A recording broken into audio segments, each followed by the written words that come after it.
Burger King janitor was accused of internal theft, but no one knew he used to be an anti-terrorism legend in the FBI. There are people who don't need to speak loudly to silence a room. Chuck Norris was one of those people. Courtroom 3 of the Monroe County Courthouse wasn't crowded that morning. A soft autumn breeze rustled the scattered leaves on the stone steps, and the crisp air made every visitor hesitate as if they feared disturbing the quiet. But inside, the room was thick with tension, dense like something on the verge of eruption. At the defendant's bench sat an elderly man with silver hair, skin wrinkled like aged wood, his back straight in a faded Burger King janitor's uniform. Cleaning fluid stains still clung to his shirt. His name was Chuck Norris. The name made a few younger attendees smirk. "Who even names their kid Chuck Norris in 2024? Whispered a young assistant prosecutor. But the man didn't smile, didn't look around, didn't react. His eyes were cold, fixed on the space in front of him. Eyes that, unknown to them, had once stared into the souls of more killers than the judge presiding ever had in his courtroom. Rachel, a newly assigned prosecutor from the city, clutched a thick folder. Young and eager, she launched into her opening. "Your Honor, the defendant Chuck Norris, custodian at Burger King Branch 41, is charged with stealing over $3,200.00 in cash from the internal safe. Surveillance footage shows he was the last to leave the storage room before the money was discovered missing. Additionally, a portion of the missing cash was found in his locker, still in numbered bank envelopes issued by the company." Behind her, the company representative sat stone-faced.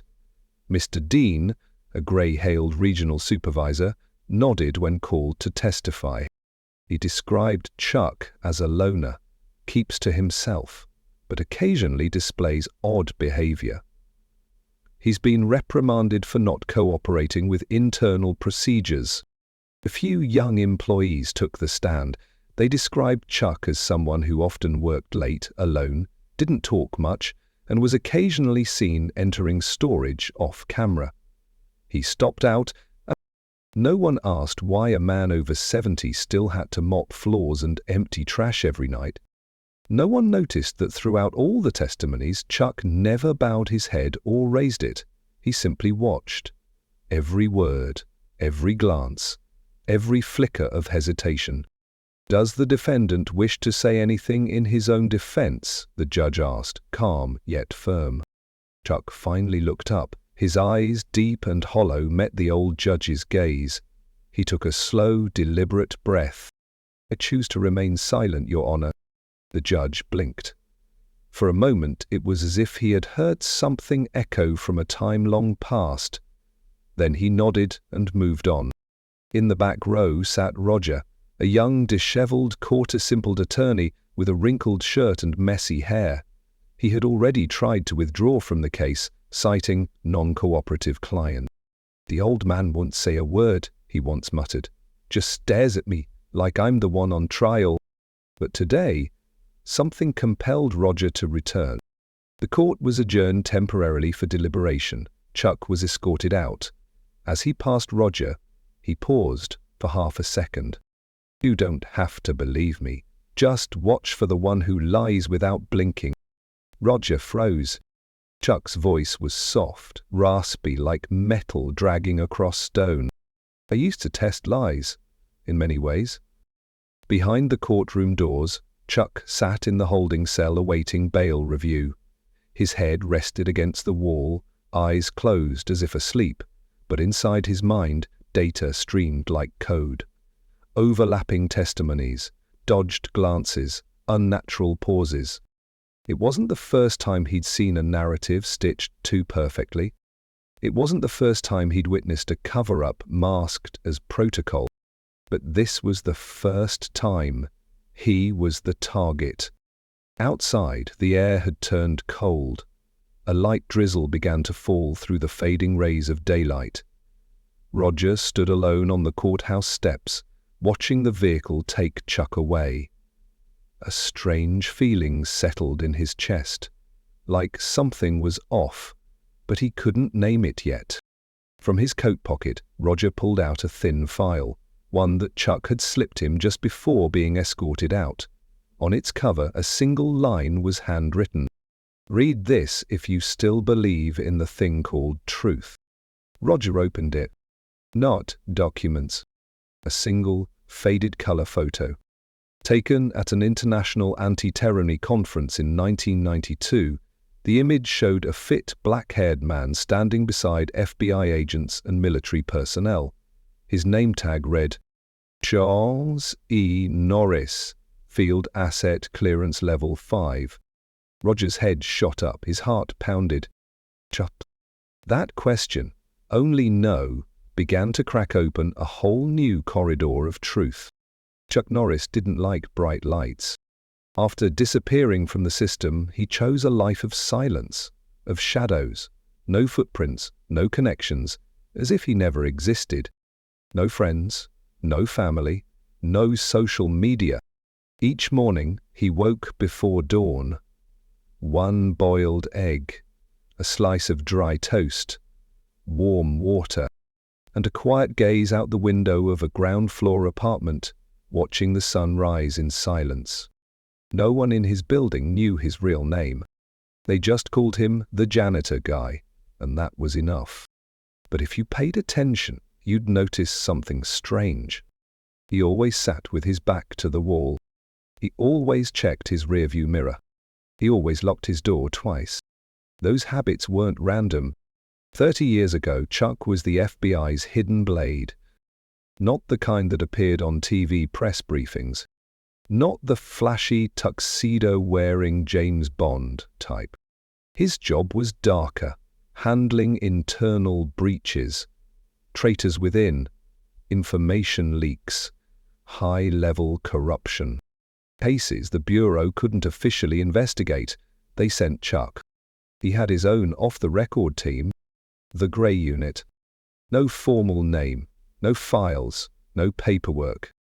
When a case implicated too many insiders, he got the call. But in 1998, during a blood-soaked betrayal in Latin America, Chuck lost nearly everything. His team, his faith, his identity. He vanished, leaving behind a single handwritten note on his last classified report. Charles E. Norris, deceased in the field, closed by request. Chuck didn't choose Burger King for the paycheck, only $10.00 an hour for night shifts. He chose it because it had what he needed. Surveillance cameras, a financial system with exploitable gaps, and most importantly, people who looked harmless but carried secrets. One night, walking past the store's camera control room, he spotted something odd on the shift roster. 3 separate crews, overlapping for exactly 11 minutes between shifts. The manager who approved it? Lisa Montgomery. Chuck recognized her. She was a footnote in an old case he'd once investigated. From that moment, he began observing handwritten notes, relationship charts. A makeshift microphone was hidden beneath the store's trash cart. He wasn't sure what he was onto, until the USB stick appeared in the staff bathroom. Mid-month. Night shift. 11:00 p.m. to 7:00 a.m. Chuck found a small black USB stick taped with silver duct tape, left almost deliberately in the bathroom. Someone had planted it there. Like a signal. He didn't plug it into a computer, never. Instead, he used an offline data extraction device, custom code back during his FBI days. The contents: internal Burger King financial records, strange offshore accounts, duplicate and then delete invoices, edited surveillance clips showing tampered employee footage. It wasn't a glitch. It was orchestrated. Chuck didn't call the police. To him, that meant reporting to the puppets of the puppeteers. He did what he had always done. He investigated in silence, reconstructing timelines, tracking patterns. Day by day, Chuck became invisible inside the restaurant. The younger managers barely acknowledged him. The night crew avoided eye contact. Some kids even tossed trash behind him and laughed. Chuck never reacted. He simply picked up, wiped down, and recorded, as if counting the footsteps of time. In his mind, a map was forming. Lisa, scheduler, key access to the safe. Gary, the fired camera tech, who still dropped by occasionally. Marcy, a quiet cashier who arrived late 3 nights in a row, always with her old laptop. Chuck knew something was coming. That morning, Lisa smiled at him for the first time in 8 months. It wasn't a smile with teeth, but it had enough poison. Chuck left a note in his locker, written in Morse code, tucked between 2 cleaning schedules. Hours later, the police showed up. They found the missing money in a Ziploc bag in his locker. One officer whispered, "You've been set up. But this evidence is too clean to fight." Chuck was handcuffed. As he passed through the lobby, he turned and looked straight at a security camera and gave a slight nod. Someone, somewhere, was watching. Roger couldn't get the man out of his head. The weird old guy he once dismissed had left behind a breadcrumb trail, and it was starting to reek of something bigger than stolen bills. Back at his cramped office, Roger cracked open the file again. Then he searched the name online. Chuck Norris. No relevant results. But an old scanned newspaper article from 1994 turned up in an obscure Caribbean archive. It mentioned a weapons smuggling operation dismantled off the coast, and a certain volunteer operative who assisted an international task force. Chuck Norris. Volunteer? Roger's eyebrows tightened. He dug deeper. No medical records. No valid driver's license. No updated social security number. Yet this man knew courtroom protocol like a judge. Knew security systems like an insider. Knew the surveillance gaps of a corporate chain restaurant like he designed it. Roger drove to Chuck's apartment. The place was bare, just the essentials. But behind a faded wall painting, he found a small cavity in the concrete. And sighed. A hard drive clone. A cassette tape. A handwritten list of names. At the bottom of the list, in bold, "If I'm arrested, no one gets punished. But if I'm hurt, the whole system trembles."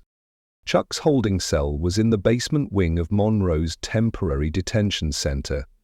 It wasn't solitary, but it might as well have been. The security cameras were fuzzy, the guards are indifferent. It was where they put the harmless suspects, while processing continued. Chuck sat on a steel bench bolted to the floor. He looked like someone's lost grandfather. But if you watched closely, you'd notice. He never sat with his back exposed. His eyes swept in an L direction, door to ceiling to bunk. He knew. Some were listening. Some were listening without wanting to. Without pen or paper, Chuck rebuilt his investigation entirely from memory. He mapped out guard shift rotations by footstep sound, tracked the food tray cycles by door latch clicks, timed the camera swipes by the faint motor hums. It wasn't just a jail. It was a filter. If he were released or transferred, the outside network might get exposed. He knew he was a liability too dangerous to stay alive. But he wasn't alone. Roger returned for another visit. Chuck, still silent, finally looked into his eyes and asked, "Do you believe the truth depends on who speaks it, or who hears it?" Roger didn't answer. He slid a scanned copy of the 1992 photo across the table. "If you were really FBI, why not use your identity to defend yourself?" Chuck smiled faintly. "Because that identity died with the men I failed to save. But you still have something they don't believe." Chuck revealed the first real crack in the wall.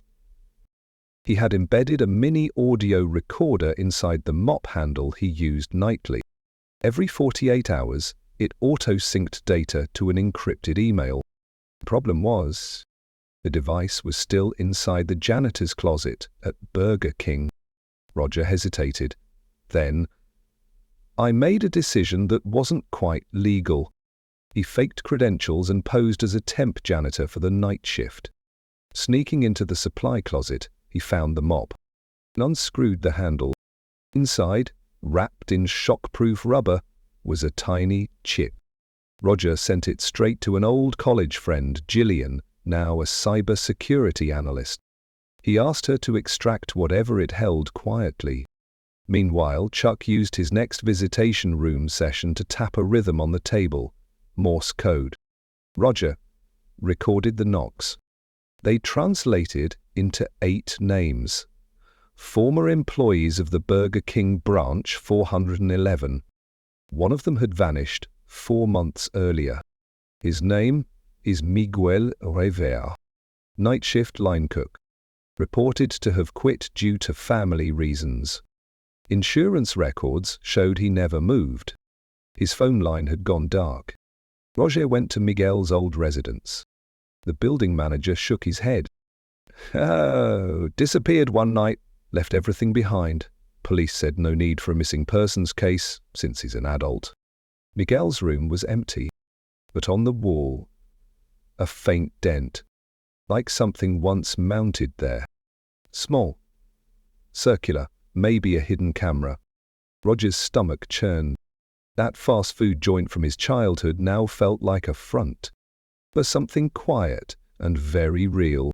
In the background, Lisa Montgomery, the regional V, continued business as usual. Smiles, reports, strategy meetings. But every Tuesday night, she disappeared for hours, visiting a warehouse on the edge of town. Roger had bugged her car with a silent GPS tag. No calls, no phone signals, just a 3-hour gap into nowhere. She wasn't working for Burger King. She was working through it. Money laundering? Corporate smuggling network? One thing was clear. Chuck was the wrench they hadn't seen coming, because he knew too well how empires are built and exactly how they crumble. Back in the detention facility, Chuck made a move that few inmates ever dared. He handed an old paperback to Thomas, the young corrections officer who brought his meals. The book was titled The Machine and the Darkness, a dystopian novel about a control system built from within. Thomas, once a philosophy student drafted into service, read a few pages and didn't stop. Each shift, he asked Chuck quiet questions. One morning, eyes still full of thought, he whispered, "Mr. Norris, were you ever in the military?" Chuck gave a calm smile. "I worked in a place where people thought they understood justice, until they realized it was just a coat draped over the wrong things." Thomas didn't reply, but the next day Chuck's meal was larger, and for exactly 9 minutes the camera in his cell glitched. Chuck nodded. A door had just opened. 3 days later, Gillian messaged Roger with the first decrypted audio from the mop recorder. It wasn't crystal clear, but the voices were unmistakable. A closed-door meeting at Burger King, branch 4011. Lisa Montgomery's voice, sharp and calm. "No one pays attention to the janitor, that's exactly why he's the most dangerous." Then a man's voice. "So, do we pause the operation?" Harry's eyes tracked him. A pause. Then Lisa again. Soft, surgical. Once a wheel is in motion, the ones it crushes don't get mentioned." Roger froze. For weeks, a fire had simmered in his chest. Now, it surged. He stared at the screen, at the grainy image of the white-haired man in the holding cell. Chuck was right. Inside the prison, Chuck sat across from an old friend he hadn't seen in decades. Henry Price, former field agent, now a private attorney. They had bled together in Bogota, who had buried friends, has burned names. The meeting lasted just 11 minutes. But every word was a code. Chuck didn't say, "I need help." He said, "Ever think you cleaned up the battlefield, only to watch a child pick up the gun again?" Henry nodded. "I still have your grey book. It never made it into the archives." Chuck tapped the table 4 times. Henry stood. "I'll open the vault." Meanwhile, a tiny news blurb surfaced on a local digital tabloid. Police reopen investigation into last year's mysterious disappearance of Burger King employee. Few people noticed, but Lisa did. She immediately called a legal emergency meeting, issued a company-wide memo to review all personnel who had access to financial data in the past 3 months. That same night, Gary, the former camera tech, died in a car crash. No nearby CCTV. Cause of death? Brake failure. Chuck didn't need footage. He had heard the tires screech right before his own monitored phone call cut off. Roger anonymously mailed a segment of the audio to the FBI's regional office. He included no name, just the clip and one line: "If you're not compromised, act." 48 hours passed. No reply. That night, Roger's apartment was broken into. Nothing stolen, except for his laptop's hard drive. His wall sockets were prized open, and the USB drive was missing. The message was clear. Roger visited Chuck the next day, pale and shaken. "They're following me. I don't know whom I can trust." Chuck nodded. Ben said softly, "Trust me one last time. Tonight, 1:47 a.m. Go to the Burger King laundry room. Locker 3, take the black bag. Then go to Glen Ridge Nursing Home. Someone real will be waiting." 1:46 a.m. Roger stood outside the old steel door of the Burger King laundry room. It wasn't locked. Locker was stiff but opened.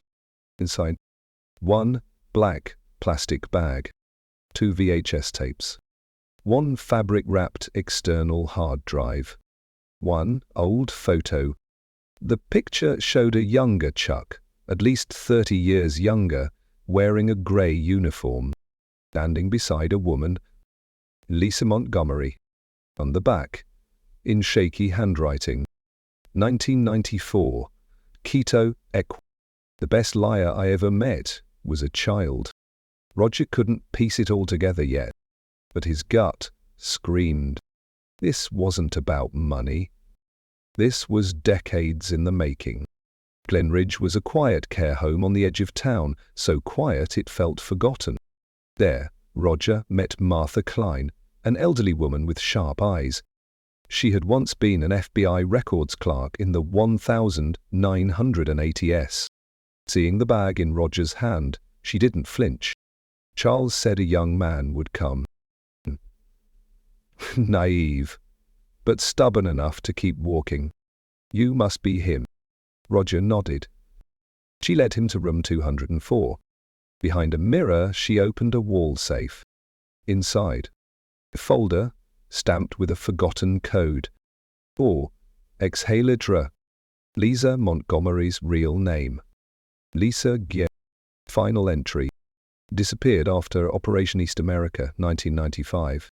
Suspected recruitment of a high-level target. Possible leak. Roger's hands shook. And Chuck? He was waiting for the snake to coil around itself. Monday, 10 a.m. clock a.m., Monroe County Courthouse. The air was tight as a drawn bowstring. On the prosecution's side, Burger King's legal team. Lisa Montgomery was composed in a soft grey suit with a pale flower pinned to her lapel. On the defense, Chuck Norris, still in his janitor uniform. But this time, he wasn't alone. Behind him sat Roger, Martha from Glenridge, and, quietly, in the back, Rebecca Dorrance, Assistant FBI Deputy Director. No one recognized her, but she was watching. The trial began as expected. Opening statements, repeated witness testimonies, surveillance footage confirming Chuck's presence. But when Roger stood for cross-examination, the tide turned. "Your Honor," he began, "what if I could prove the head of internal surveillance was murdered after leaking data?" The courtroom fell still. Roger pressed on, "And what if I could show the camera system had been looping pre-recorded footage, programmed by someone with military-grade technical certification?" He pointed straight at Lisa. Lisa chuckled. "Your Honor, this is a conspiracy fantasy." Roger reached into his jacket, pulled out a USB. Then let's listen to this recording from a private staff meeting secretly captured by my client. The audio played through the courtroom speakers. Lisa's voice rang out, clear as glass. "He's just an old janitor. When the story breaks, he'll be the last person anyone believes." Her smile cracked. But Roger wasn't finished. He displayed the 1994 photo, Lisa and Chuck. Then, a personnel record was obtained from the FBI database. Lisa Guerra. A juror raised a hand. "Is this the same woman in the courtroom?" Lisa said nothing. Her attorney requested an adjournment to verify evidence. But for the first time, Chuck spoke. He stood. His voice was low, steady, unmistakable. "I confirm it.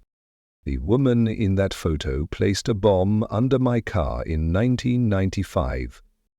It killed 2 of my team." Silence gripped the courtroom. He continued. "And today, she accuses me of stealing pocket change from a fast food register." Rebecca stood. "I'm Assistant Director Rebecca Dorrance, testifying as a federal witness. Lisa Montgomery, formerly Lisa Guerra, was flagged in an internal probe in 1995. She vanished after a failed operation in Ecuador. Mr. Lord Judge." The judge slammed the gavel. "Order demanded. Security summoned." Lisa tried to speak, but 2 FBI agents had already moved. They didn't need a warrant. They had the truth. 2 weeks later, Roger was invited to an FBI closed-door review. As he left, a journalist stopped him. "Do you think Chuck Norris is a hero?"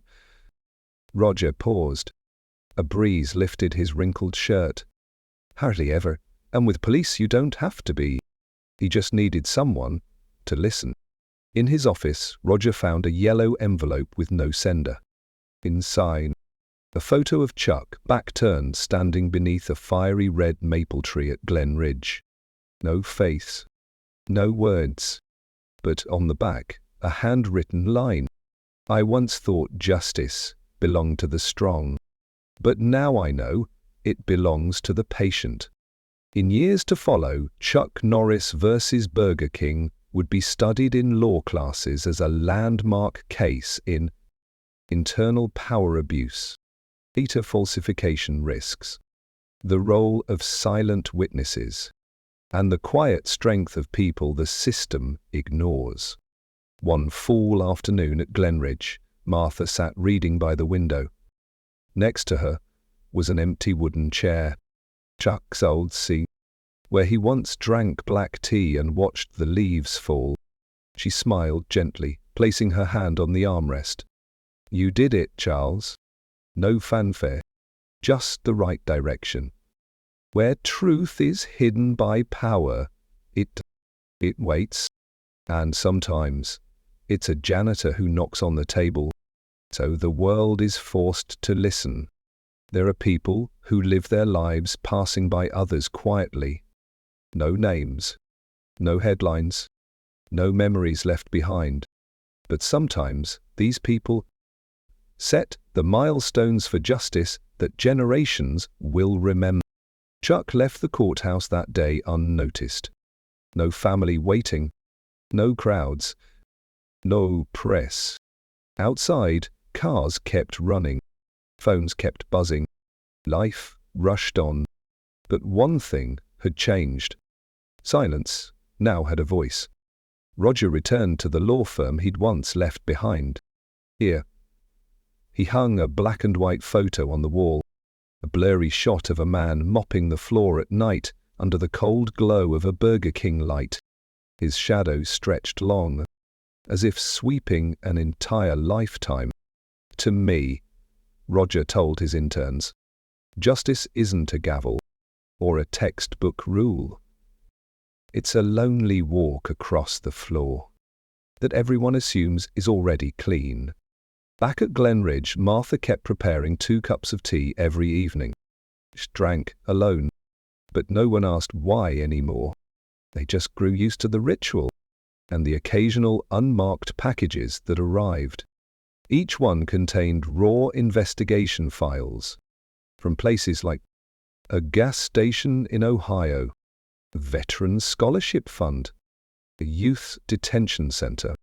They called her the keeper of the janitor's flame. She didn't correct them. She only whispered. I promised he wouldn't be the last. Judge Alan Brewster retired 1 month after the trial. In his farewell speech, he said nothing of Chuck's name. Only this. Some cases don't change the law, but they change the people who uphold it. And that, it's enough for a lifetime. Behind the curtain, the FBI launched Operation Hydra. It began with retail audits, but it spread to banking, healthcare, and even private education. No one doubted anymore that Burger King had become a mask for global asset laundering. Many once powerful names were summoned. Some resisted, some fled, and some stayed silent, not to hide, but they were waiting for the right time to speak, like Chuck once did. And where was Chuck? No one knows for sure. Some say he crossed into Canada. Some swear they saw him in a Seattle cafe talking about wood and war like bedtime stories.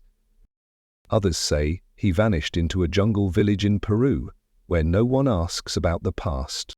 But those who knew him, they knew he was still cleaning, not floors, but the dark corners that everyone else stepped over. One cold morning, Roger received a wooden box. No sender.